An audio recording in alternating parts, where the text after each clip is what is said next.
नमस्कार. आवाज माझा वृत्तवाहिनीत आपल्या सगळ्यांचं स्वागत. वेळेच्या काही ठळक घडामोडींकडे. महानगरपालिकेत महायुतीचा भगवा फडकवण्याचं उपमुख्यमंत्र्यांचं आवाहन. उमेदवाराला मतदान कसं करायचं याचं पालिकेनं दिलं स्पष्टीकरण. आणि सरकारी अधिकाऱ्यांसाठी टपाली मतदानाची सुविधा उपलब्ध. उपमुख्यमंत्री एकनाथ शिंदे यांनी रविवारी रात्री ठाणे महापालिका निवडणुकीनिमित्त महायुती उमेदवारांच्या प्रचारासाठी दुचाकी रॅली काढली होती. ठाणे महापालिकेवर महायुतीचा भगवा फडकावा असं आवाहन त्यांनी प्रचारादरम्यान केलं. तसंच पुढील काळातही विकासाची गती अधिक वाढवली जाईल असंही ते म्हणाले. ठाणे महापालिका निवडणुकीच्या पार्श्वभूमीवर उपमुख्यमंत्री एकनाथ शिंदे यांचा प्रचार दौरा आणि दुचाकी रॅली काढण्यात आली होती. यावेळेला शिंदे गट आणि भाजपाच्या कार्यकर्त्यांनी सहभाग घेतला होता. उपमुख्यमंत्री शिंदे म्हणाले की ठाणे शहराच्या सर्वांगीण विकासासाठी शिवसेना कटिबद्ध आहे. पायाभूत सुविधा आणि रस्ते, पाणीपुरवठा, वाहतूक व्यवस्था, आरोग्य आणि शिक्षण या सर्व क्षेत्रात ठोस कामं करण्यात आली असून पुढील काळातही विकासाची गती अधिक वाढवली जाईल. ठाणेकरांनी आगामी ठाणे महापालिका निवडणुकीत महायुतीच्या सर्व उमेदवारांना भरघोस मतं देऊन पालिकेवर पुन्हा भगवा फडकवा असे ते म्हणाले. शिवसेनेच्या पाठीशी एकजुटीनं उभं राहण्याचं आवाहन त्यांनी केलंय. शहराचा विकास, सुरक्षितता आणि सुशासनासाठी शिवसेनाच सक्षम पर्याय असल्याचंही ते म्हणालेत. ठाणे महापालिका निवडणुकीत प्रभाग क्रमांक 29 वगळता उर्वरित 32 प्रभागांमध्ये प्रत्येकी 4 उमेदवार निवडणुकीच्या रिंगणात उभे आहेत. प्रत्येकाला मतदान करायचंय की एकाच उमेदवाराला मतदान करायचंय असा विचार अनेक मतदारांच्या मनात आहे. परंतु ठाणे महापालिकेनं दिलेल्या स्पष्टीकरणानुसार तुम्हाला 4ही उमेदवारांना तुमच्या पसंतीनुसार मतदान करावं लागणार आहे. मतदान प्रक्रिया पूर्ण झाल्यानंतर शिट्टी वाजेल. शिट्टी वाजल्यानंतरच तिथून बाहेर पडावं. ठाणे महापालिका निवडणूक जाहीर झाली असून 15 जानेवारीला मतदान होणार आहे. त्यामुळे प्रचाराचा अंतिम टप्पा आता आल्यानं उमेदवारांची धाकधूक वाढली आहे. असं असलं तरी प्रचारास कमी दिवस मिळाल्यानं मतदान कसं करावं याबाबत उमेदवारांना त्यांच्या मतदारांना स्पष्टपणे सांगता आलेलं नाही आहे. त्यामुळे नक्की 4 वेळा मतदान करावं की 1-2 वेळेस असा प्रश्न मतदारांना पडला आहे. ठाणे महापालिका क्षेत्रातील एकूण 33 प्रभागांमध्ये विभाजन करण्यात आलं असून 131 नगरसेवकांच्या जागांसाठी निवडणूक होतीये. प्रभाग क्रमांक 1 ते 28 आणि 30 ते 33 या एकूण 32 प्रभागात प्रत्येकी 4 जागांसाठी मतदान होणार असून प्रभाग क्रमांक 29 मध्ये 3 जागांसाठी मतदान होणार असल्याचं आयुक्त तथा निवडणूक अधिकारी सौरभ राव यांनी नमूद केलंय. मतदान इलेक्ट्रॉनिक मतदान यंत्राच्या साहाय्यानं घेण्यात येणार असून बॅलेट युनिटवर संबंधित प्रभागानुसार 3 किंवा 4 मतपत्रिका उपलब्ध असणार आहेत. प्रत्येक प्रभागातील जागांना अ, ब, क, ड अशी नावं देण्यात आली आहेत. प्रत्येक प्रभागात अ जागेची पहिली मतपत्रिका पांढऱ्या जागेची, ब जागेची दुसरी मतपत्रिका फिकट गुलाबी रंगाची, क जागेची तिसरी मतपत्रिका फिकट पिवळ्या रंगाची आणि चौथी ड जागेची मतपत्रिका फिकट निळ्या रंगाची असणार आहे. प्रत्येक मतदाराला वरीलप्रमाणे 4ही जागांसाठी मतदान करणं बंधनकारक असणार आहे.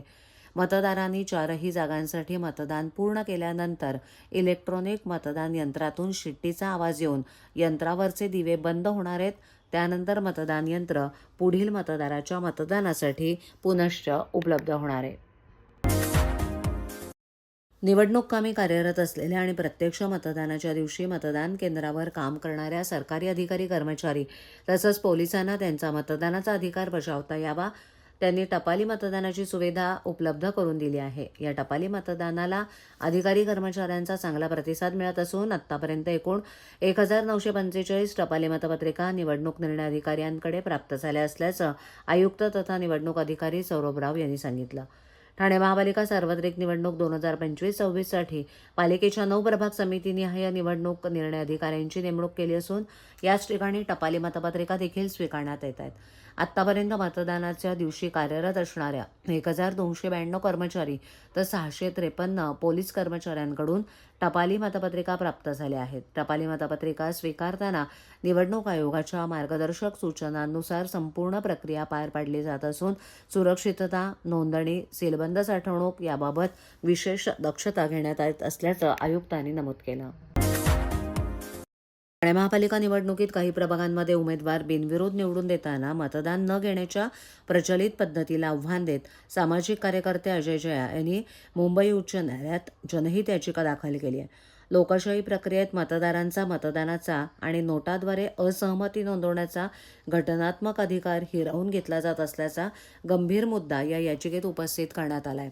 ठाणे महापालिका निवडणुकीत 31 डिसेंबरला नामनिर्देशन पत्रांची छाननी पूर्ण झाल्यानंतर 5A, 14A, 17B, 18B, 18K आणि 18D या 6 प्रभागातील एक वगळता सर्व उमेदवारांनी आपले अर्ज मागे घेतले. परिणामी उर्वरित उमेदवारांना कोणतेही मतदान न घेता बिनविरोध ठरले.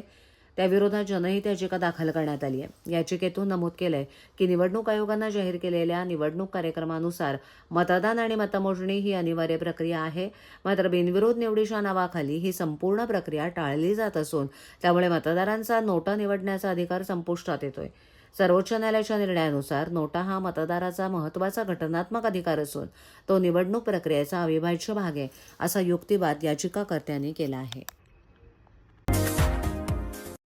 ठाणे महापालिका निवडणुकीसाठी मतदान केंद्रावरील कामकाजाकरता निवडणूक विभागाकडून बजावण्यात आलेले आदेश नाकारल्याप्रकरणी ठाण्यातील रेनबो इंटरनॅशनल या शाळेच्या मुख्याध्यापकांवर राज्य निवडणूक आयोगाच्या मार्गदर्शक सूचनांनुसार गुन्हा दाखल करण्यात आल्याची माहिती ठाणे महापालिका आयुक्त तथा निवडणूक अधिकारी सौरभ राव यांनी दिली. मतदान प्रक्रिया पार पाडण्यासाठी मतदान केंद्रावर विविध शासकीय, निमशासकीय आस्थापना तसंच खासगी शाळांमधील शिक्षक आणि कर्मचाऱ्यांची नियुक्ती करण्यात आली आहे. या पार्श्वभूमीवर निवडणूक विभागाचे कर्मचारी ठाण्यातील रेनबो इंटरनॅशनल शाळेत नियुक्तीचे आदेश बजावण्यासाठी गेले असता शाळेच्या मुख्याध्यापिका विमलेश सिंधू यांनी आदेश स्वीकारण्यास नकार दिला. त्यानंतर दुसऱ्यांदाही अधिकृतरित्या आदेश बजावण्यात आले तरीही शाळेकडून आदेशाची अंमलबजावणी करण्यात आली नाही. यावर ठाणे महापालिका प्रशासनाकडून नोटीस देण्यात आली आहे. ती स्वीकारण्यास देखील शाळेनं नकार दिला. निवडणूक प्रक्रियेत सहकार्य करणं हे कायद्यानं बंधनकारक आहे. या कर्तव्याचं जाणीवपूर्वक उल्लंघन करून निवडणूक कामात अडथळा निर्माण केल्याप्रकरणी महापालिका निवडणूक विभागानं रेनबो इंटरनॅशनल शाळेविरोधात फौजदारी गुन्हा दाखल केलाय. संबंधित मुख्याध्यापिका आणि शाळेविरोधात भारतीय न्याय संहिता 2023 कलम 223 आणि इतर कलमान्वये पोलीस विभागाकडून कारवाई करण्यात येणार आहे. निवडणूक जाहीर झाल्यानंतर ठाण्यात महायुतीमध्ये आम्हाला योग्य जागा मिळाव्यात यासाठी प्रामाणिकपणे प्रयत्न केले, पण वाटाघाटीमध्ये कमी जागा आमच्या वाट्याला येत होत्या. अपेक्षित जागा वाट्याला येत नसल्यानं आम्ही स्वतंत्र लढत आहोत, असं स्पष्टीकरण महिला आणि बालविकास मंत्री अदिती तटकरे यांनी दिली. मंत्री अदिती तटकरे या रविवारी राष्ट्रवादी काँग्रेस अजित पवार पक्षाच्या ठाण्यातील उमेदवारांच्या प्रचारासाठी आल्या होत्या.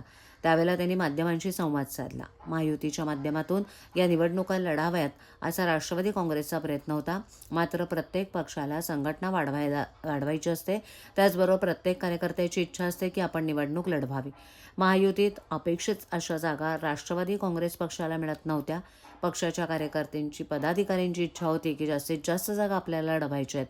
त्यामुळेच आम्ही स्वतंत्र निवडणूक लढवत आहोत, असं तटकरे म्हणाल्या.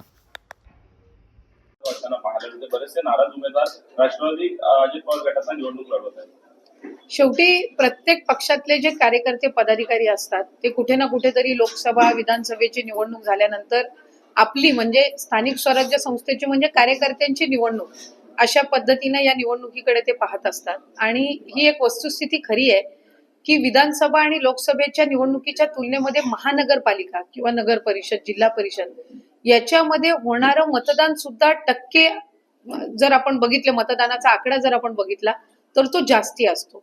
त्याचं कारण असं की प्रत्येक तिथल्या मतदार बंधू भगिनींना नगरसेवक किंवा नगरसेविका ही अधिक जवळची वाटत असते आणि म्हणून या निवडणुकीला तुलनेत जास्ती प्रतिसाद मिळतो. राष्ट्रवादी काँग्रेस पक्षाची ताकद ही कोकणामध्ये, मुंबई आणि ठाणेमध्ये ही नक्कीच आम्हाला अधिकची पाहायला मिळते आणि याचं श्रेय आमच्या सर्वधर्म समभावची जी विचारधारा आहे, त्याचबरोबर दादांचं नेतृत्व आहे, विकासात्मक नेतृत्व आहे आणि त्या दोन बाबींवर या सगळ्या गोष्टींचं श्रेय जातं. मी मुंबईला सुद्धा 2 दिवस प्रचाराला होती. तिथे सुद्धा जवळपास 94 पेक्षा जास्ती जागा आम्ही लढवतोय आणि अनेक जागांवर असं आहे की आम्हाला खूप चांगला प्रतिसाद तिथे मिळतोय. काही ठिकाणी तर खऱ्या अर्थानं आम्ही कार्यकर्त्याला बळ देण्यासाठी त्या निवडणुकीला सामोरं गेलो, पण आता तिथे एक सकारात्मक चित्र आम्हाला पाहायला मिळते आणि तीच परिस्थिती ठाण्यामध्ये सुद्धा आहे. त्यामुळे मला खात्री आहे की राष्ट्रवादी काँग्रेस पक्षाची येत्या काळामध्ये ताकद ही मुंबई, ठाणे आणि इतर महानगरपालिका सहित कोकणमध्ये वाढलेली आपल्याला पाहायला मिळते.